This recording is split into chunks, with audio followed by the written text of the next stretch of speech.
Alors, passons à présent à cette partie du chapitre qui est, à mon avis, le plus important pour vous, parce que il concerne le mouillage de surface texturée, euh, mettons rugueuse à une échelle microscopique par rapport à la goutte. Et effectivement, toutes les surfaces courantes sont rugueuses. Alors, on n'a pas de, nous on travaille de temps à autre avec des surfaces qu'on utilise en microélectronique, des surfaces modèles qui sont planes avec juste quelques marches atomiques. Mais bon, en réalité, vous allez être confronté avec des surfaces qui sont rugueuses. Et l'idée, c'est vraiment de savoir dans quelle mesure cette rugosité-là peut modifier, encore une fois, l'angle de contact de la goutte posée et éventuellement fausser les calculs de l'énergie de surface. Alors, en toute modestie, je cite un article que j'ai commis dans les techniques de l'ingénieur et qui porte sur la mouillabilité des surfaces superhydrophobes, superoléophobes. Vous avez tout là-dedans de ce que je vais raconter. Je vais vous le passer en document dans WebExteam. Le titre, notez le titre, il y a une forme de malice puisque les surfaces superhydrophobes et superoléophobes sont par définition non mouillantes. Enfin, on les considère non mouillantes par rapport à l'eau, oléophobe. Alors, hydro par rapport à l'eau, oléophobe par rapport à l'huile. Donc, oléophobe par rapport à l'huile, c'est-à-dire des tensions de surface plus faibles. Et vous vous souvenez qu'avec des tensions de surface plus faibles, on s'étalait plus éventuellement. Donc, une surface qui résiste au mouillage de l'huile est vraiment très peu mouillante. Et moi, je parle de la mouillabilité. Parce que effectivement, le concept de superhydrophobie ou superolophobie est souvent discuté par rapport à la goutte posée. Hein. Or, il y a plein d'applications avec ces surfaces texturées qui sont des applications qui supposent non pas une goutte posée ou une goutte qui interagit avec les surfaces, mais vraiment une immersion du substrat dans un liquide. Voilà, donc on est dans des conditions qui ne sont pas du tout celles de la goutte posée. Et on verra que la goutte posée ne suffit pas pour déterminer la mouillabilité du surface. Et d'autant plus d'une surface qui est super hydrophobe par rapport à une goutte posée. Il se peut très bien qu'une surface super hydrophobe par rapport à une goutte posée ne l'est plus quand on l'immerge. C'est-à-dire qu'elle a un temps l'air piégé sous la goutte a un temps de vie très faible. Mais ça, on discute dans la suite. Et n'hésitez pas à vous reporter à cet article, même plus tard, quand vous ferez un stage. Hein. Moi, je suis toujours déçu quand je suis. Alors, je participe à quelques jurys encore.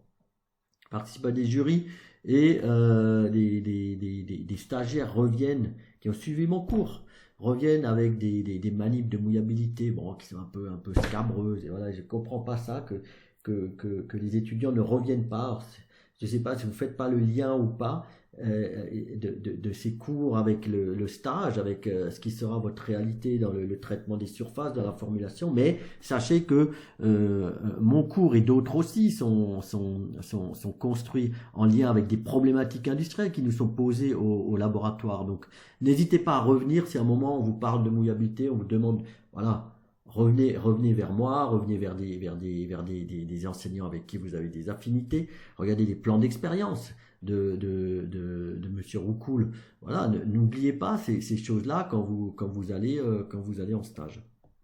Bien, cela étant dit, voilà le plan que je propose dans ce technique de l'ingénieur. Ce plan qui décrit donc 4 régimes de mouillage de ces surfaces texturées à l'échelle microscopique. Et en l'occurrence, c'est ce dont on va parler nous, hein, c'est le régime de Wenzel et le régime de Cassie-Baxter. Cela, je pense qu'on va pas l'aborder parce que là, j'ai quand même produit des vidéos pour vous qui remplissent les quelques heures qui restaient.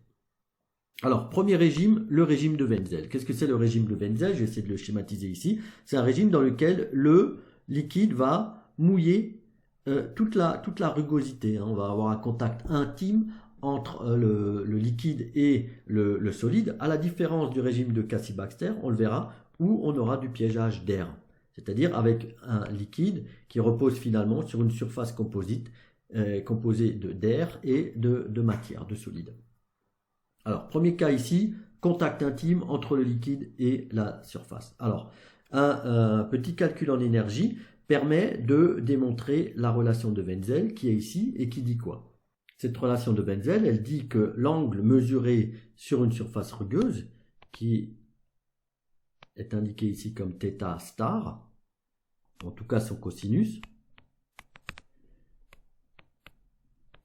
vaut l'angle de contact, le cosinus de l'angle de contact mesuré sur le même matériau mais lisse,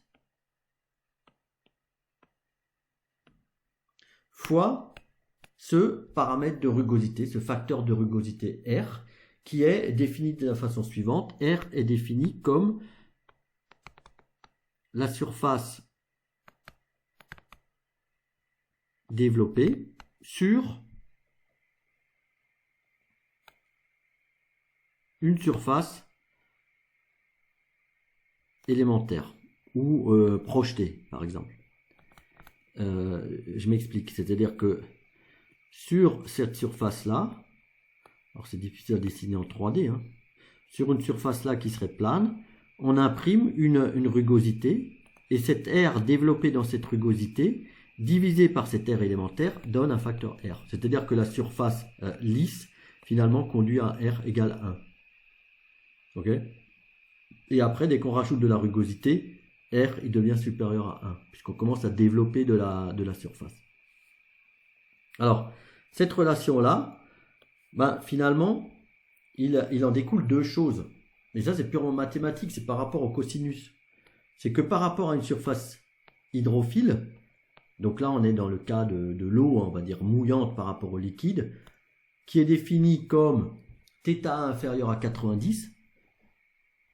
D'ailleurs, bon, là, il faut quand même peut-être faire cette remarque-là, c'est-à-dire que quel est le sens de dire que une surface est hydrophile quand θ inférieur à 90 ou hydrophobe quand θ est supérieur à 90. Elle n'est pas hydrophobe parce qu'on est à 91. C'est hydrophobe, c'est qu'il n'a pas d'affinité avec l'eau, quoi. Alors pourquoi on mettrait une limite comme ça alors ça c'est quelque chose qu'on traîne dans le discours, hein, mais à mon sens, cela vient peut-être de la capillarité qu'on avait vue. Vous vous souvenez que quand on avait une surface mouillante, on provoquait ici une déformation du ménisque qui produisait une dépression du liquide et donc une ascension du liquide. Et ça marchait que quand on avait un angle qui était inférieur à 90. À 90, si vous avez une mouillabilité du tube qui est telle que le liquide il forme un angle à 90, on ne déforme pas la surface. Donc le liquide n'a pas de raison de monter ou de descendre. Donc ça c'est pour θ inférieur à 90, c'est pour θ égal à 90. θ supérieur à 90 par contre, donc là on a non-mouillage. θ supérieur à 90, dans ce cas-là, on va pas mettre le liquide en dépression, on va le mettre en surpression. Hein, vous vous souvenez la pression de Pascal dans la bulle ou dans la goutte liquide. Et dans ce cas-là, alors qu'ici le liquide est monté dans la surface, si on rentre le capillaire là dans l'eau, on va par contre le pousser. Voilà, ça j'avais donné dans un examen, je crois. Il fallait prévoir la position du ménisque quand le θ était inférieur à 90. Mais c'est ça la limite finalement, hein, de ce 90. C'est le seul sens que je vois, mais il n'y a pas de raison de qualifier une surface de hydrophile ou hydrophobe avec cette frontière extrêmement limite de 90. Mais je reprends le raisonnement sur l'équation de Wenzel. Sur l'équation de Wenzel, on avait finalement, pour une surface hydrophile inférieur avec un θ E inférieur à 90, on avait pour R qui était supérieur à 1, puisqu'on rajoute de la rugosité, finalement un θ star qui était inférieur à θ E. Et ça c'est purement mathématique, quoi, hein, ça vient du cosinus.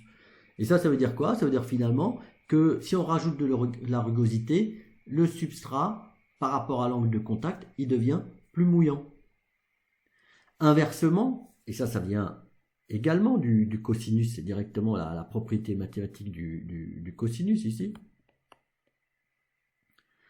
c'est que quand on a un angle de mouillage sur la surface plane supérieur à 90, si on rajoute de la rugosité, cette fois-ci, θ star sera supérieur à θe. C'est-à-dire que l'angle mesuré sera supérieur à l'angle qui serait celui sur la même surface, le même matériau, avec les mêmes interactions échangées, mais lisse. Voilà. Il apparaît que l'hydrophilie ou l'hydrophobie sont renforcées par la rugosité, dans l'un sens ou dans l'autre, avec cette limite arbitraire de 90 pour caractériser l'hydrophilie ou l'hydrophobie. Mais on aurait pu imaginer un autre liquide, hein, de sorte que l'hydro, là, c'est propre uniquement à l'eau, quoi. Alors ça veut dire quoi, finalement? Ça veut dire que quand vous faites une mesure sur un goniomètre pour déterminer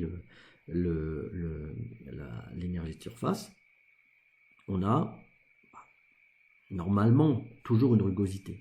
Une rugosité qui peut modifier l'angle de contact. C'est-à-dire que vous allez mesurer le θ star. Mais pour avoir l'énergie de surface, c'est-à-dire uniquement les interactions échangées, c'est ce qui nous intéresse nous quand on détermine l'énergie de surface, c'est de sortir le θe qu'on aurait eu idéalement sur la surface plane, θe qui vaudrait dans ce cas-là, alors cos θe, cos θ star sur R. Mais ça veut dire qu'il faut connaître R pour faire cette correction-là. Alors, comme je le disais, je crois à un moment, les industriels qui nous demandent des mesures d'énergie de surface, ils glissent ça un peu sous le tapis, quoi, même si nous on l'évoque. Bon, ça dérange plus qu'autre chose, mais rigoureusement, il faudrait enlever cette rugosité-là, qui participe à l'étalement ou au non-étalement de la goutte. Et c'est ce que propose cette entreprise-là, qui propose un goniomètre, vous le reconnaissez peut-être là, on a le système optique, on a la lumière là, ici le plateau où on pose la goutte, mais ici dans cette chambre-là, on a également un dispositif qui permet de mesurer la rugosité de surface, rien d'autre qu'un profilomètre. Donc on a un profilomètre qui est couplé à un goniomètre, et le profilomètre, qu'est-ce qu'il fait? Il va mesurer à l'endroit où on va poser la goutte, la rugosité, et en particulier le facteur de rugosité R. Alors les facteurs de rugosité, il y en a plein. Hein. Facteurs de rugosité, il y en a plein, mais nous, ce qui nous intéresse ici dans le développement, enfin dans l'équation de Wenzel, avec cette approche en énergie, c'est ce facteur de rugosité R, c'est-à-dire l'air développé, qui est donné par le logiciel. Hein. C'est-à-dire que quand vous faites la mesure, le logiciel il sort toute une tapée de facteurs de paramètres de rugosité. Mais bon, donc alors ce que fait ce système-là, c'est que à l'endroit où on pose la goutte, on mesure le R, on mesure l'angle de contact, et après on fait exactement ce calcul-là, de sorte à trouver le θe que l'on utilisera pour calculer les énergies de surface avec les méthodes Fox, Owens-Wendt, etc. Alors bon, avec mon collègue Philippe Kuhlmann, on a essayé de faire des surfaces dont on pouvait faire varier le facteur de rugosité R avec des topographies qui avaient la même morphologie, de sorte à vérifier Wenzel. Je dois vous avouer qu'on n'a jamais réussi, quoi. Mais bon, néanmoins, ce système est vendu. Hein. Donc voilà. Mais il faut tenir compte de ça. C'est-à-dire que ne pas prendre en compte la rugosité qui modifierait l'angle de contact, ben ça induit des erreurs. Ça induit des erreurs sur le calcul des énergies de surface. Alors ça, c'est quand on avait un contact intime avec la surface. On va passer maintenant au régime dit de Cassie-Baxter, où on a un piégeage d'air. Alors, ce régime Cassie-Baxter a été proposé par Cassie et Baxter. Dans le cas, alors c'est intéressant, ça a été proposé en 1944. Et si on lit l'introduction, ce travail a été effectué dans le cadre du mouillage de surface qui était water repellent, donc qui était hydrophobe. Et notamment en particulier dans le cas de textiles qui étaient résistants à la pluie. Alors pour évaluer cette mouillabilité-là et comprendre ce qui se passait, Cassie et Baxter ont pris des surfaces. Alors vous voyez, ils ont modélisé les fibres du textile avec des cylindres comme ça. Et on voit que le liquide, alors il est là, il est à la fois en contact avec le solide, mais également en contact ici avec l'air. De sorte que ce régime de Cassie-Baxter, il traite du mouillage de ce qu'on appelle des surfaces qui sont composites. Et une surface composite est, par exemple, représentée par cette surface-là, où on a en gris foncé un matériau et en gris clair un autre matériau. Et comme dans le cas du régime de Wenzel, il est possible par une approche énergétique. Alors l'idée, c'est de déplacer le liquide et d'en faire un bilan énergétique à l'équilibre avec DE égale 0, etc. On obtient l'équation de Cassie-Baxter qui donne, alors encore une fois, l'angle θ star, le cosinus de θ star qui est l'angle de contact du liquide sur la surface composite, qui est une somme, on va dire une somme pondérée des cosinus de l'angle de contact mesuré sur le matériau 1 et du cosinus de l'angle de contact mesuré sur le matériau 2. Mais ça pondéré par la fraction du matériau 1 et du matériau 2, fraction respective. À noter que la fraction ici, F1 plus F2, c'est égal à 1. Alors, cette équation-là, donc, elle a été proposée pour deux matériaux 1 et 2 quelconques. C'est-à-dire que l'air, on peut le considérer comme n'importe quel matériau. Mais nous, on va s'intéresser, et ce qu'on fait Cassie-Baxter, on va s'intéresser au cas où le matériau 2 est de l'air. Alors, ce qu'on va faire, c'est qu'on va remplacer F2 par 1 moins F1. Donc, je fais le calcul ici.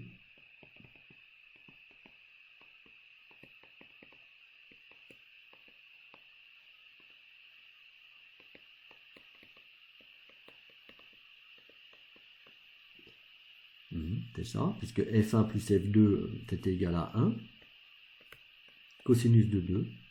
On va considérer ici le cas où le matériau 2 c'est de l'air. Si le matériau 2 c'est de l'air, ça veut dire que la goutte elle est sphérique. C'est-à-dire qu'on a un angle de mouillage qui tend vers 180. Et un angle de mouillage qui tend vers 180, c'est un cos θ qui vaut moins 1.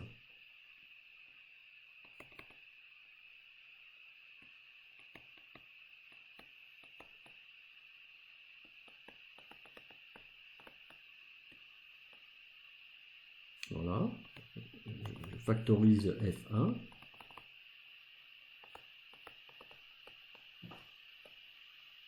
Voilà. Et ça, c'est l'équation qui est là. Et ça, qu'est-ce que ça veut dire? Ça veut dire que, alors la fraction F1, bon, elle est reliée à F2. Non, on a exprimé F2 par F1. Cette fraction F1, c'est la fraction de solide ici, de matière. Et ça veut dire quoi? Ça veut dire que plus on diminue la fraction F1 pour tendre vers quelque chose de nul, plus on va tendre vers un cos θ star égal à moins 1, c'est-à-dire un cos θ star égal à 1. On retrouve un θ star égal à 180. C'est-à-dire qu'on retrouve le cas extrême où le liquide, finalement, il ne repose que sur de l'air. C'est-à-dire qu'on a tant réduit la surface, la fraction surfacique de solide, de matière, que le liquide, on va parler du cas général, le liquide ne repose que sur de l'air. Et là, ce qu'on démontre avec ce petit calcul, c'est qu'on peut approcher un mouillage qui est nul c'est-à-dire avec un angle de contact de 180, de sorte que le liquide ne repose que sur de l'air. Ce cas extrême correspondant aux surfaces superhydrophobes ou superoléophobes, c'est-à-dire par rapport à l'eau ou par rapport à l'huile. On parle même de surface super omniphobe. Alors ça, c'est quelque chose qu'on peut visualiser facilement ici. Voilà, ici, vous voyez, des gouttes qui n'adhèrent pas du tout sur la surface. Mais ça, c'est des manips que vous pouvez faire chez vous, hein. Pourquoi? Parce que là, on observe, on a sous les yeux ce qu'on appelle le phénomène de caléfaction. En réalité, les plaques que vous voyez là, c'est des plaques qui sont chaudes. Vous pouvez faire la manip chez vous, hein. Vous faites chauffer une plaque, vous mettez des gouttes d'eau dessus, elles n'adhèrent pas. Pourquoi elles n'adhèrent pas? Parce que instantanément, quand le liquide entre en contact avec la surface, on a formation ici de vapeur, hein, par évaporation. C'est des plaques, je crois, dans la manip qui font 300 degrés. Donc évidemment, le liquide, il est transformé instantanément en vapeur et ne repose que sur de la vapeur, entre guillemets. Soit une goutte d'eau qui n'adhère pas, comme cette eau là que vous voyez piégée dans un cercle, dans un creux. Mais encore une fois, la surface elle est chaude. Alors il se trouve que dans la nature, des surfaces où cette aire de contact entre le liquide et la matière, le solide, est extrêmement faible, ben, il y en a plein. Il y en a plein, et c'est d'ailleurs ce qui a relancé l'observation de ce phénomène-là. C'est ce qui a relancé, ou en tout cas lancé, la mode des surfaces superhydrophobes. Et ça, c'est vraisemblablement quelque chose que vous avez dû voir dans des émissions, dans des manips de vulgarisation, ou disons plutôt de diffusion de la culture scientifique et technique. En effet, l'observation clé qui a relancé ce débat, ou en tout cas la compréhension du phénomène, c'est l'observation des feuilles de lotus. Donc lotus, vous avez là, feuilles de lotus sur lesquelles l'eau n'adhère pas, hein. On a des gouttes de pluie qui tombent dessus, et vous avez peut-être vous-même vu que sur ces surfaces-là, les gouttes d'eau n'adhèrent pas. Okay.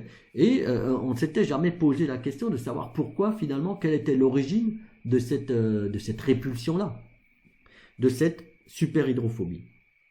Et c'est ces deux gens-là, ces deux personnes-là qui ont proposé de mettre une feuille de lotus dans un microscope électronique à balayage pour révéler les structures qui étaient à l'origine de ce comportement superhydrophobe, c'est-à-dire de la non-adhésion de l'eau sur les feuilles de lotus. Alors, il faut quand même noter que le microscope électronique à balayage, il existe quand même depuis pas mal de temps, et on peut se demander pourquoi en 97 seulement une personne a eu l'idée de regarder ces surfaces de plus près. En fait, il se trouve que le microscope électronique à balayage, il opère sous vide, hein, sous un vide assez poussé, et par conséquent, tous les objets fragiles, humides, déformables, comme les objets naturels biologiques, s'effondrent sous l'effet du vide. Et donc ça fait que avec un microscope conventionnel, microscope électronique conventionnel, on ne peut pas regarder ces objets fragiles. Par contre, il était développé un nouveau mode d'observation où on peut travailler avec des pressions plus élevées.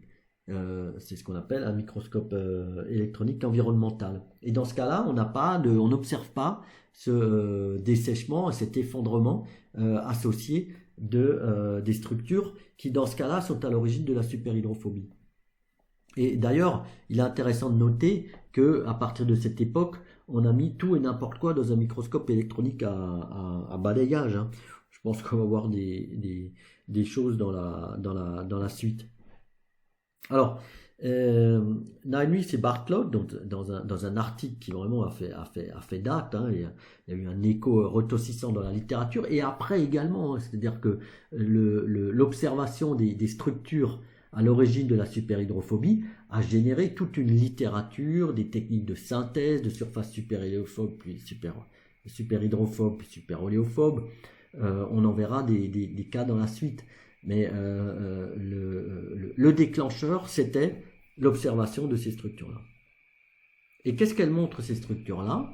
Finalement, ces structures, elles montrent, ces images de microscopie électronique et balayage, montrent qu'à la surface des feuilles de lotus se trouvent ces sortes de plots, hein, sur lesquels se trouve encore une texture qui est à l'échelle là quasiment nanométrique, donc des plots, hein, d'une dizaine de microns, plus des sortes de poils comme ça qui présentent une longueur caractéristique, mais plutôt de l'ordre du domaine du nanomètre. Enfin, nanomètre, disons la dizaine, centaine de nanomètres. Et il a été proposé finalement que, comme on l'a présenté tout à l'heure, lorsqu'on dépose une goutte d'eau sur cette surface, la goutte d'eau repose non seulement que sur le sommet de ces plots, mais en plus sur le sommet de ces plots où on a encore une rugosité, hein, ce qu'on appelle une surface hiérarchisée avec deux rugosités à deux échelles différentes. Une première à l'échelle du micromètre et une seconde à l'échelle du nanomètre. Et c'est bien ces deux structures-là qui participent à l'effet superhydrophobe. Et à noter quand même que plus tard, certains ont montré que la sorte de cire, je crois qu'ils appellent ça des cires, wax, à la surface de ces feuilles, lorsqu'elles sont extraites et formées en un matériau le plus plat possible, l'angle de contact est inférieur à 90 degrés, elle est de l'ordre de 70 degrés, quoi. Mais néanmoins, alors vous voyez, c'est pour rebondir sur ce côté rebondir sur le côté surface hydrophile ou hydrophobe, quand on est inférieur ou supérieur à 90. Ici, si on rajoute de la texture à une surface qui présente un angle de 70 degrés, on a quelque chose qui n'adhère plus du tout, quoi. Voilà.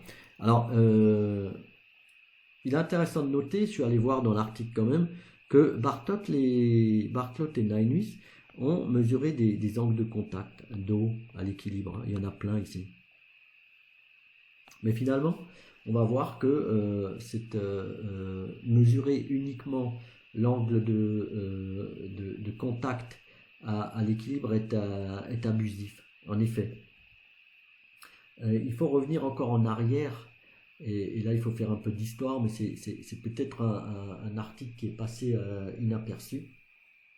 Alors, c'est un article qu'on trouve dans ce livre qui est sur mon bureau. C'est un article de Johnson et Detre. Et dans cet article-là, finalement, alors notez la date, hein, 64 contre 97 ici. En fait, dans cet article, Johnson et Detre ont produit des surfaces de la façon suivante. Ils ont projeté des billes avec de la cire. Ok. Donc ça veut dire que ces billes micrométriques, des billes de verre, je crois, mais qui étaient enrobées dans de la cire. Donc ils faisaient sécher, ou voilà, il y avait une formation d'une surface rugueuse. Donc la cire qui était de toute façon hydrophobe. Et en plus, une rugosité qui était produite par la présence de billes. Alors dans cet article, quand on relit cet article, on s'aperçoit que lorsqu'il réalise cette surface-là,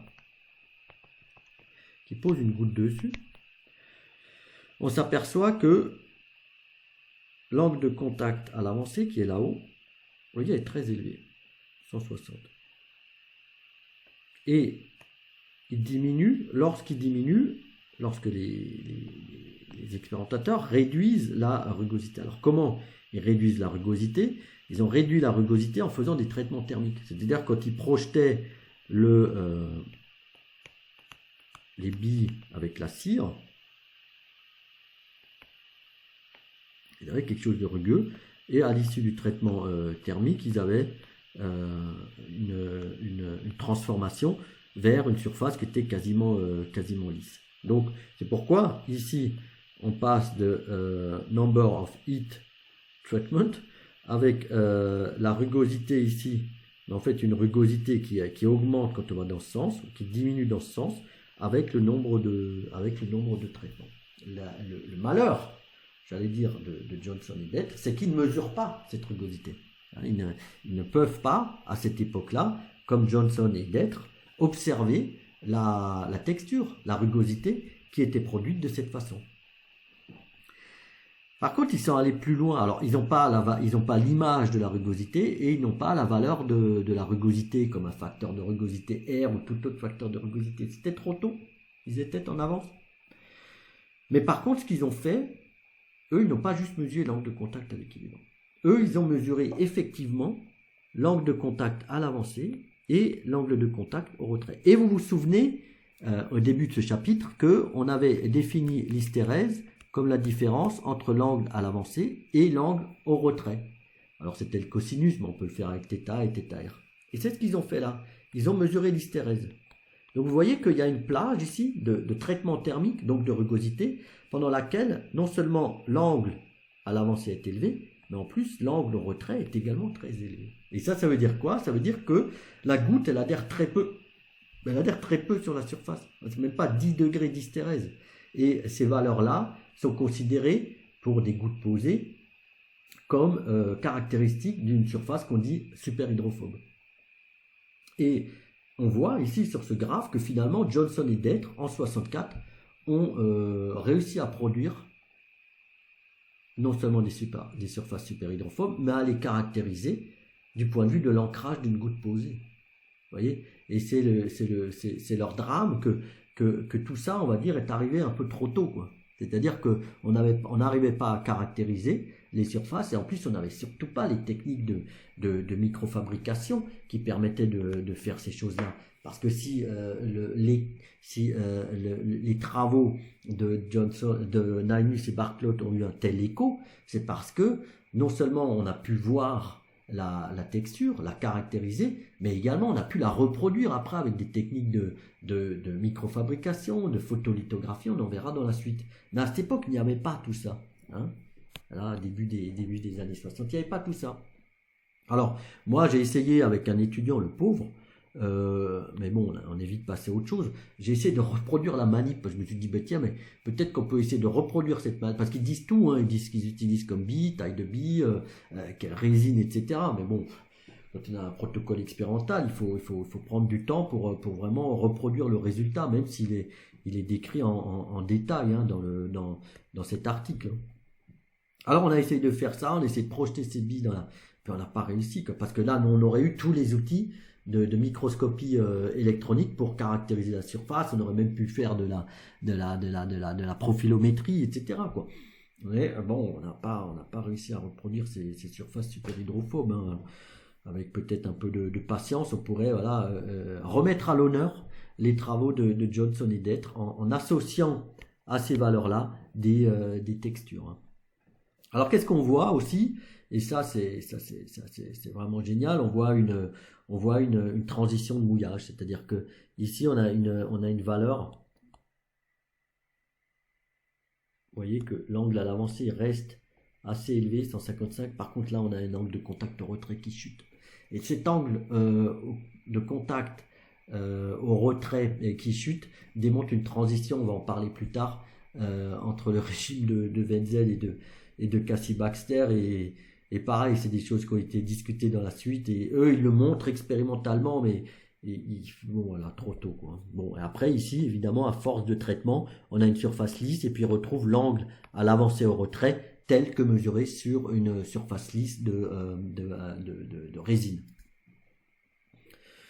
Voilà pour ces travaux dont je voulais parler mais qui contiennent tout sur l'état superhydrophobe, donc par rapport à une goutte posée.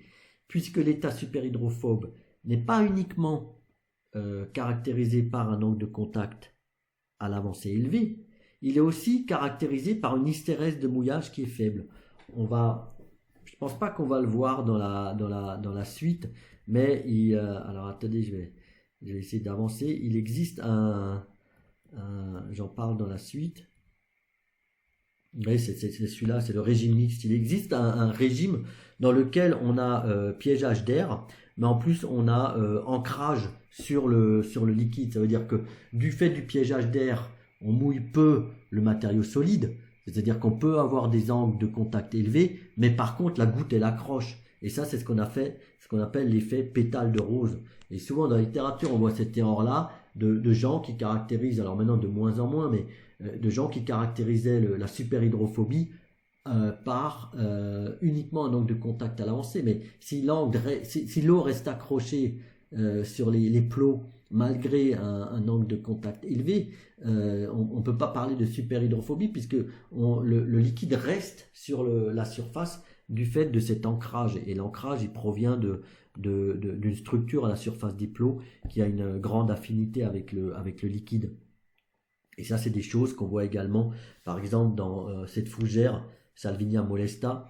Donc vous voyez, encore une fois, hein, c'est des structures qu'on peut voir en microscope électronique à balayage environnemental ou alors après fixation pour que le matériau ne collapse pas. Mais vous voyez là cette structure extrêmement complexe qui montre des branches qui se rejoignent avec des sortes de pointes ici, qui fait que le liquide finalement reste ancré sur la surface.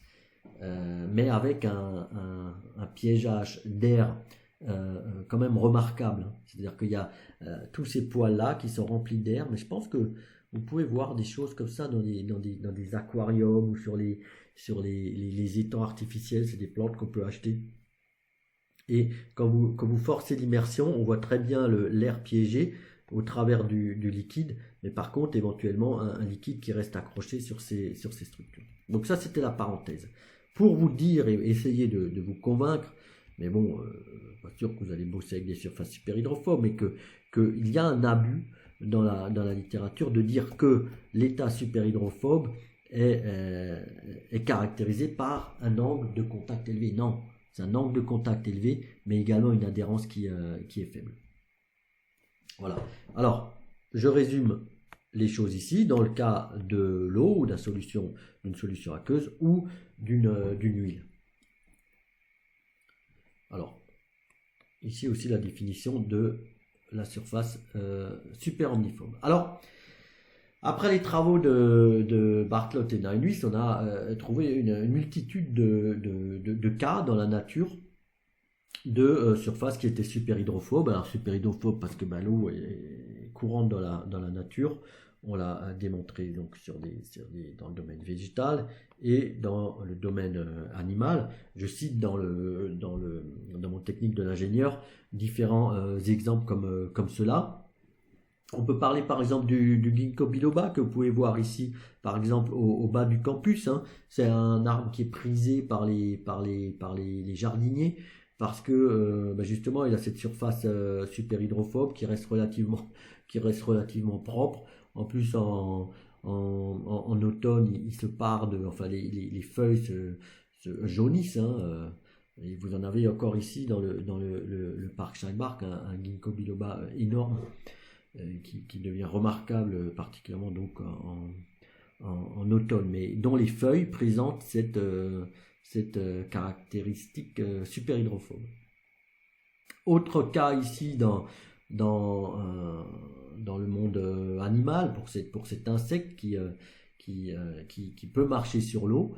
Encore une fois par non-affinité, non-mouillage de ses pattes. Et encore une fois, c'est le microscope électronique à balayage qui a démontré que sur ses pattes, il y avait des structures comme ça, en forme de fil, qui empêchaient le mouillage et donc qui permettaient à cet insecte de marcher sur la surface de l'eau.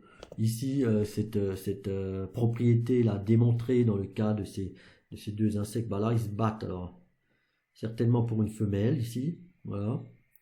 Regardez ce combat. C'est quand même extrêmement résistant, ces pattes quand même extrêmement résistantes au mouillage. Voilà. Combat fatal, voilà, qui fait le beau devant une femelle certainement, à voir. Ça ne nous concerne pas ici. Autre cas, les surfaces d'ailes de papillons. Et là encore une fois, ces images de microscopie électronique à balège montrent la structure à l'échelle micrométrique de la surface de ces ailes. Et on peut remarquer quoi? On peut remarquer que bon, il se trouve sur ces ailes des sortes de feuillets, hein, qui sont empilés. Alors feuillets qui produisent d'ailleurs la couleur bleue. Hein, on est dans ce cas-là sur ce qu'on appelle des couleurs structurelles, c'est-à-dire qu'on n'a pas de pigments qui sont à l'origine de ces couleurs, mais uniquement une structuration physique de la matière en feuillets. Alors c'est des feuillets, vous voyez, qui sont espacés de l'ordre de 200, quelques centaines de nanomètres, et ça produit cet empilement-là à l'échelle nanométrique, centaines de nanomètres, submicrométrique, elle produit l'absorption sélective de la lumière. En l'occurrence ici, tout sauf la longueur d'onde dans le bleu. C'est pourquoi on voit du bleu. Alors des couleurs structurelles comme ça, il y en a plein dans la nature. Hein. C'est les ailes de paon. On a par exemple le martin pêcheur. Regardez des images de martin pêcheur. Donc là, sur les plumes, hein, évidemment. Sinon,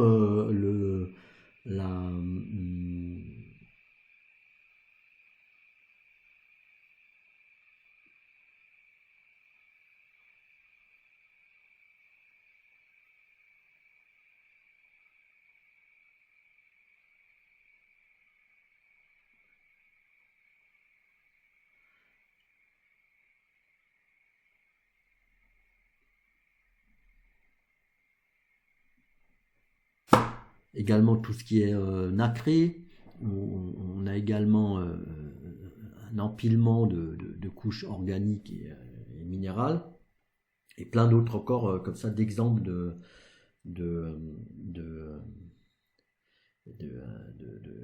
couleurs qui ont une origine uniquement structurelle, physique. Mais pour revenir ici, nous, à notre cas de la mouillabilité des ailes de papillon, on voit ici effectivement des trous, donc une porosité, une texture qui est peu mouillante. Et ça, peu mouillante, on peut imaginer pourquoi. C'est qu'effectivement, dans des conditions humides, l'idée c'est de ne pas créer des ponts capillaires entre les ailes, entre les deux ailes du papillon. Vous vous souvenez que on a mesuré des forces, des ponts capillaires entre lames de verre dont l'intensité était quand même assez élevée. Donc on peut très bien imaginer que dans ce cas-là, si les surfaces sont non mouillantes, c'est pour éviter cette adhésion capillaire-là, hein, puisque si l'angle est supérieur à 90, on n'a pas d'adhésion, mais on a une répulsion. Voilà. Alors, plus récemment, il a été découvert des surfaces qui sont super oléophobes. Donc là, par exemple cet insecte avec ces sortes de sphères à la surface. Donc on peut imaginer qu'effectivement mouiller un objet comme cela, c'est plus compliqué qu'un plot comme ça. Vous voyez, à cause de la structure réentrante ici.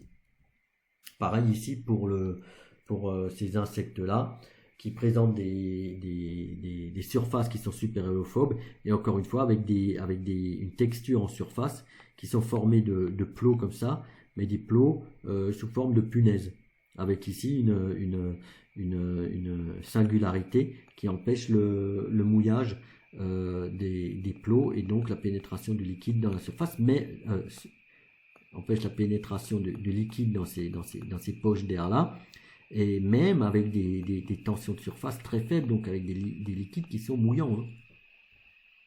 Voilà. Alors, on a vu des exemples de surfaces super hydrophobes, super oléophobes dans la nature. Passons à présent aux surfaces synthétiques. Je vous ai dit tout à l'heure effectivement que la curiosité et l'évolution technique des observations ont permis de révéler l'origine des propriétés mouillantes singulières d'objets biologiques, d'objets qu'on trouve dans la nature. L'idée après c'était bien sûr de rebondir et de dire ok ben on va faire les mêmes, et pour cela vous avez noté quand même que les dimensions sont au moins micrométriques voire submicrométriques, et cela ça suppose des techniques d'élaboration de surfaces contrôlées qui permettent de créer de telles structures. Et là en l'occurrence on va passer quelques exemples de surfaces super hydrophobes. Alors, comme ici, par exemple, dans le cas de surfaces qui sont produites avec des plots recouverts de nanotubes de carbone. Des surfaces ici également super hydrophobes produites avec des particules de silice mésoporeuses, mais dont on a caractérisé également la réflectivité, parce que l'idée évidemment, si on veut créer des surfaces qui sont super hydrophobes, on a intérêt qu'elles soient également transparentes. Il y a un gros défi par exemple sur tout ce qui est capteur infrarouge dans l'armement notamment, hein. Et vous voyez que là la caractérisation de la superhydrophobie, elle est faite sur une goutte posée, hein, non pas sur l'adhérence, quoi. Donc ça c'est un peu limite, mais bon c'est des choses qui sont un peu presque vieilles maintenant par rapport à ce qui se fait maintenant. Alors ici bien sûr l'idée c'était de réaliser des surfaces super hydrophobes sur des textiles, dans ce cas-là des fibres de coton par absorption de particules, de nanoparticules, pour créer cette rugosité. Des texturations par des techniques laser, comme par exemple ici l'inox, hein, c'est des choses qui sont pas très vieilles, hein, donc c'est des choses qu'on continue à explorer là actuellement. Donc là on crée une rugosité par reconstruction de la fusion et reconstruction de la surface. On voit ici les impacts laser et les stries qui ont été produites sur la surface, et vous voyez que la validation du caractère super hydrophobe est réalisée ici en faisant du séchage de gouttes et en regardant l'empreinte d'une goutte qui portait des particules, enfin là, je pense des particules de silice de mémoire, l'empreinte laissée par cette goutte qui séchait, soit sur une surface hydrophile, soit sur une surface hydrophobe. Alors, réaliser des surfaces super hydrophobes, ça devient assez simple. Par contre, réaliser des surfaces super holophobes, c'est un peu plus compliqué. Vous vous souvenez effectivement, on avait vu que l'étalement était d'autant plus aisé, d'une goutte était d'autant plus aisé que la tension de surface du liquide était faible, hein. On avait pris des huiles fluorées, tension de surface de 9 ou de 8, et ça mouille un peu tout, quoi. Alors le grand défi, c'était de produire des textures qui empêchaient le mouillage par des huiles. Et la solution qui a été proposée, c'est l'élaboration de ce qu'on appelle des textures réentrantes. Alors, textures réentrantes, c'est quoi? C'est des textures qui vont produire ici un angle. Alors là, il faut remonter à la manip de... Vous vous souvenez de la goutte filante qui remontait les marches. Avant cet exemple-là, on avait proposé une phénoménologie qui expliquait que la goutte pouvait monter une marche, comment on va dire, une marche alors ascendante, mais peut-être qu'il faut que je revienne à ce schéma, hein, pour que les choses soient claires. Voilà, c'était là. On a vu que dans ce cas-là, quand on avait une marche ascendante, le liquide pouvait aisément monter cette marche-là, alors que quand on avait une marche descendante, ben, on avait nécessité de produire de l'énergie, de pousser sur la ligne triple pour que celle-ci passe cette marche-là. Et la stratégie qui a été proposée pour créer des surfaces super holophobes est exactement celle-ci, mais à une échelle micrométrique. Hop, je redescends sur la diapo.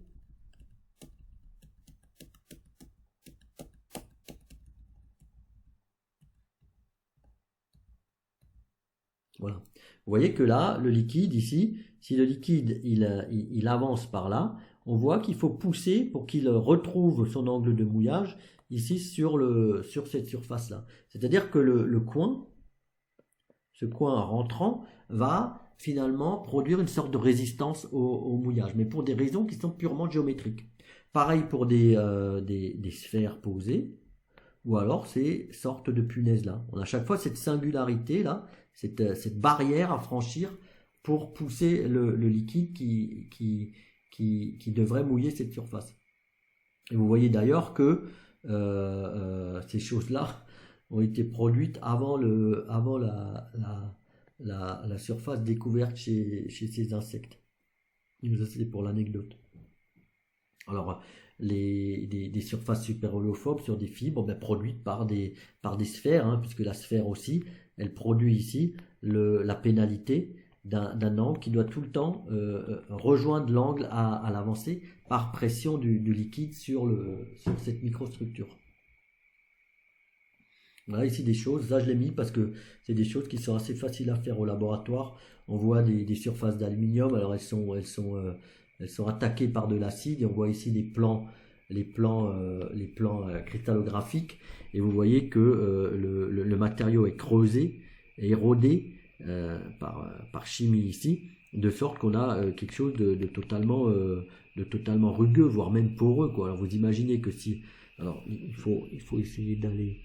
Le micromètre, il est là, hein. Donc vous voyez, on est dans des tailles assez petites, avec bien sûr là des structures en plateau, réentrantes. Donc on peut imaginer que là, en mettant un liquide, euh, euh, même avec une faible tension de surface, il va avoir du mal à rentrer dans ces cavités-là, mais par contre reposer uniquement sur la matière qui émerge de cette porosité-là. Alors, vous voyez que avec les techniques de microfabrication à présent disponibles, il est possible de produire des surfaces sur lesquelles n'adhère plus l'eau, n'adhère plus l'huile. Et nous avons contribué à ce savoir-là en réalisant des surfaces texturées par laser femtoseconde d'un élastomère, silicone, un polydiméthylsiloxane. Vous voyez ici la morphologie de type chou-fleur, ici plus en plateau, produite selon différentes conditions d'irradiation. Ici, chaque point correspond à un impact. Donc là, vous voyez qu'on a espacé les lignes et on a espacé les impacts. Et ça a changé la texture de surface. Vous avez le détail de la manip ici. Or, il se trouve que ces deux surfaces-là, avec ces deux textures différentes, ont un caractère super hydrophobe équivalent quand on considère la goutte posée. J'en veux pour preuve ces manips-là. Alors ça, c'est des choses que j'ai dû faire parce que les reviewers ne me croyaient pas. Donc j'ai dû faire donc les reviewers, c'est-à-dire que quand on soumet un article à un journal, il s'est envoyé à 2 ou 3 anonymement, à 2 ou 3 reviewers qui vont critiquer le travail, voire éventuellement le refuser pour publication. Alors il y en a un qui ne me croyait pas, qui dit bon ben on ne voit pas comment voir que ces surfaces sont toutes les deux super hydrophobes par rapport à la goutte posée. Donc là, je viens de vous montrer le comportement d'une goutte posée, qui tombe sur une surface de ce matériau élastomère, ce silicone élastomère polydiméthylsiloxane lisse. Vous voyez qu'il y a ancrage de la goutte. Si on prend ce matériau, ce premier matériau là à gauche, voilà le comportement de la goutte. Voilà, c'est un comportement super hydrophobe typique. Hein. Aucune adhérence, la goutte rebondit. C'est un film qui est réalisé avec une caméra rapide, 500 images secondes. Bien sûr, c'est ralenti là. Et l'autre surface là, qui présente le même comportement super hydrophobe. Okay, donc là, on peut dire qu'on a deux surfaces qui sont super hydrophobes. Mais la question vient maintenant de caractériser la mouillabilité autrement que par la goutte posée, puisqu'on voit que la goutte posée, ici, n'est plus possible. On ne peut plus poser de gouttes d'eau. Alors, l'idée là, c'est d'essayer de produire un mouillage forcé. Le mouillage forcé revient à chasser l'air qui est piégé dans la rugosité, de sorte à évaluer la résistance au mouillage. On va vérifier par les techniques de mouillabilité combien l'air piégé peut résister à un mouillage qui est forcé, sachant que la goutte qui est posée, elle est posée au-dessus de la surface sans inertie, rien. Okay, et il peut se produire une transition, ce qu'on appelle une transition de mouillage, d'un régime de Cassie-Baxter avec piégeage d'air à un régime de Wenzel où on a un contact intime entre liquide et la surface, où toute l'air piégé a été chassé. C'est-à-dire qu'on va passer d'un régime où le liquide n'adhérait pas à la surface à un liquide qui adhère à la surface parce qu'il a créé le maximum de contact avec la surface. On va vérifier s'il y a un ancrage du liquide. Et souvenez-vous, et je fais l'effort de revenir plus haut, c'est que nos amis ici, Johnson et Detre, l'avaient fait. Ici, ils l'avaient fait. Ils avaient montré évidemment et effectivement que pour une gamme de rugosité là, on n'avait pas d'ancrage et que pour une rugosité critique, on avait ici un angle élevé, mais par contre, un angle au retrait, c'est-à-dire un ancrage extrêmement élevé. Et ils ont montré ici, finalement, une transition Cassie-Baxter-Wenzel, finalement. Alors, la question, c'est de savoir si elle est totale ou partielle. Hein. On ne chasse pas forcément toute l'air de la porosité. C'est jamais 0 ou 1. On peut avoir des poches d'air qui restent piégées. Mais néanmoins, on a là un saut dans l'adhérence qui augmente d'un coup, parce que l'hystérèse augmente. Hein, l'hystérèse, c'est là. Elle augmente d'un coup. On a ici une démonstration par la mesure des angles de contact d'une transition Cassie-Baxter-Wenzel. Mais cette transition-là, on peut la produire en poussant sur la goutte. C'est-à-dire qu'on va forcer le mouillage en poussant sur la goutte. Et ça, c'est quelque chose qui a été fait par la Fumae Kiri. Vous voyez ici une goutte qui est comprimée avec donc vous avez la compression qui est là. Donc c'est quelque chose qui est hydrophobe, vous voyez, l'angle de contact. Donc c'est deux surfaces qui sont non mouillantes, mais par contre, à force de pression, on produit à un moment la transition et on voit qu'on a un ancrage, vous voyez l'angle de contact tout faible, un ancrage qui finalement produit l'adhérence de liquide sur la surface par une transition de type Cassie-Baxter-Wenzel. Alors, des mouillages forcés. Alors, ce qui est important ici, c'est de déterminer les pressions à partir desquelles il est possible de produire cette transition. C'est-à-dire que les surfaces superhydrophobes, à un moment, on va les utiliser par exemple dans des conditions d'immersion. La goutte posée n'est plus forcément représentative des conditions d'utilisation de la surface, qui peut être par exemple immergée. Dans ce cas-là, il faut savoir quelle est la capacité de la surface à retenir, à être non mouillée par de l'eau, alors que la surface est immergée. Quelle est la capacité de la surface à maintenir les propriétés non mouillantes, c'est-à-dire à maintenir un film d'air stable dans des conditions d'immersion. Donc là, c'est par rapport à une goutte posée, comprimée. Et il est également possible d'évaluer la résistance au mouillage par la technique du rebond de goutte. Donc je passe ici un film que j'ai réalisé avec une caméra rapide, 500 images par seconde, le film est évidemment au ralenti ici, et qui montre le rebond d'une goutte donc qui tombe sur une surface qui est super hydrophobe. C'est exactement les surfaces que j'ai présentées tout à l'heure. La surface de ici, cette surface-là.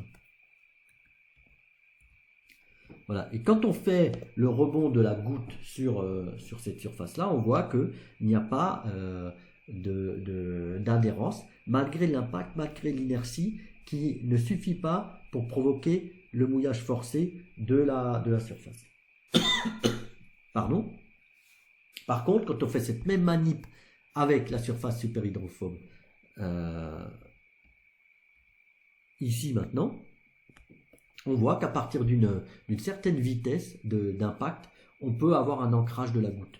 Et c'est avec cette technique qu'on a pu différencier les propriétés de mouillabilité de ces deux surfaces. C'est-à-dire que si les propriétés mouillantes sont les mêmes avec une goutte posée, on a vu qu'elle rebondissait, lorsque c'est une goutte qui tombe sur la surface avec une certaine inertie, on arrive à différencier les propriétés de mouillabilité de ces surfaces qui sont qualifiées toutes deux comme super hydrophobes avec la goutte posée. Et là, souvenez-vous du titre de mon technique de l'ingénieur, qui était une forme de boutade, mais qui prend son sens ici, c'est-à-dire que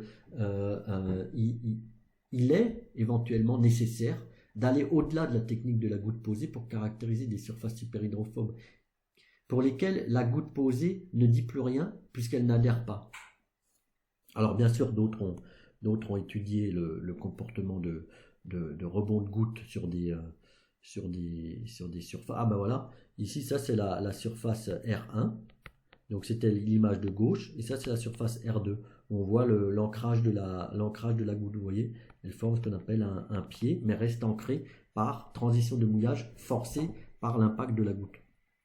Alors d'autres ont regardé le comportement comme ça de lévitation rebond de la goutte, d'autres encore de l'éclatement de surface, alors sur des structures carrées, des plots répartis en symétrie carrée, et vous voyez que là les gouttes elles forcent le mouillage, mais selon la géométrie des plots micrométriques imprimés sur la surface. Bref, il y a toute une littérature là-dessus sur le comportement de gouttes qui rebondissent ou pas sur des surfaces qui sont non mouillantes. Alors, comme je l'ai dit, la méthode de la goutte posée n'est pas forcément représentative de certaines applications de surfaces super hydrophobes. En effet, dans certains cas, il se trouve que la surface texturée super hydrophobe est immergée. Et ça, c'est le sujet d'un autre article qu'on a commis récemment, très récemment, et qui avait pour objectif d'évaluer la résistance au mouillage d'une surface immergée. Et les surfaces qu'on a utilisées sont les mêmes surfaces que tout à l'heure. Donc vous voyez ici un rappel de la texture en chou-fleur qui produit vraiment des surfaces non mouillantes mais de façon impressionnante. On peut pas, je le fais en TP, je ne sais pas si on fera les TP cette année, mais j'en glisse toujours dans les TP pour que vous vous rendiez compte, c'est quelque chose d'assez impressionnant. Et ce non-mouillage, il est traduit ici par ce reflet d'argent, ici. Ce reflet d'argent qui est en réalité, qui traduit la présence d'air. On appelle ça un plastron d'air. Et là, pour des raisons optiques, on le voit comme une surface argentée. Et la question, c'était de savoir dans quelle mesure on pouvait caractériser la stabilité de cette surface-là. Alors nous, ce qu'on a proposé, c'était de mesurer la force d'ancrage d'eau sur ces surfaces-là en utilisant la balance de Villemi. Alors vous vous souvenez cette balance-là, on l'avait décrite pour le calcul, la mesure des tensions de surface. On mesurait des forces, des forces produites par des ménisques, et la force était traduite comme une tension de surface. Ici, on a mesuré les forces produites lors de l'immersion de ces surfaces non mouillantes dans de l'eau ici. Et vous voyez ici le ménisque qui est le ménisque non mouillant qui va produire une poussée vers le haut de la plaque, poussée que l'on peut mesurer et quantifier. C'est-à-dire qu'on a réussi dans notre cas à qualifier les forces d'ancrage, puisque à l'entrée et à la sortie, on arrive à remonter à des angles à l'avancée et au retrait. Je ne rentre pas dans les détails, vous avez tout ça dans l'article. Et on a pu montrer, on a pu même quantifier les angles à l'avancée et au retrait de ces surfaces lorsqu'elles sont immergées, qui n'ont rien à voir avec les angles de la goutte posée, pour des raisons tout simplement de pression hydrostatique, qui vont produire le mouillage de certaines textures ici, et qu'on ne voit pas quand on utilise la goutte posée. Je vous rappelle que la goutte posée, elle n'adhérait pas du tout. Voilà. Donc on a pu aller plus loin avec cette méthode, étudier la stabilité dans des conditions d'immersion, et également mesurer des forces d'ancrage. D'ailleurs, ces choses-là, donc ça, ces mesures exactement, on l'a fait en 2016, et bien plus tard, on a relié la stabilité de ce film et on a évalué le rôle de ce film d'air piégé dans l'adhérence, en tout cas la rétention de Staphylococcus aureus. Donc vous savez que ça, Staphylocoque doré, c'est la source d'infections qui sont énormes à l'hôpital. Et on a démontré que ces surfaces texturées-là provoquaient la non-rétention de Staphylococcus aureus dans des conditions d'immersion. Donc vous voyez bien que puisqu'on cultive la bactérie dans des conditions d'immersion, il fallait que nous on évalue les conditions de mouillage et donc la stabilité de l'air piégé dans des conditions d'immersion qui ne sont pas données qui ne sont pas représentées par la technique de la goutte posée. Alors les stabilités de film ou des mouillabilités en immersion, bon, il y a bien sûr d'autres gens qui l'ont fait. 2 personnes avant nous, à ma connaissance, ici 2013-2015, nous dans la foulée. Donc ici c'était des aspects dynamiques de mesure d'angle de contact, et là c'était des aspects de mouillabilité de systèmes tressés de fibres. Hein. Voilà. Alors cette stabilité d'air piégé, on l'a évalué par des méthodes tensiométriques avec la balance de Wilhelmy. Beaucoup d'autres, ici j'ai mis la liste, mais ça c'est la liste que vous retrouvez dans mon technique de l'ingénieur. Hein. Beaucoup d'autres l'ont fait par des techniques optiques. Hein. Vous voyez ici l'évolution de l'air piégé dans des surfaces rugueuses par des techniques optiques. Ici par exemple des techniques de fluorescence, on voit même la progression de liquide dans une cavité. D'autres encore ont utilisé des techniques ultrasonores pour mesurer la stabilité de ces films d'air piégé. Je donne encore une fois ici la série, hein, mais ça renvoie à une série de publications qui traitent de cette technique-là, mais c'est toute chose que vous retrouvez dans mon article technique de l'ingénieur. Hein. Donc voilà, je pense qu'on en a fini là. Ces 2 choses-là, je ne rentrerai pas plus dans les détails. Je pense que vous avez assez de matière là pour vous en sortir si vous avez affaire plus tard à des problématiques de mouillabilité.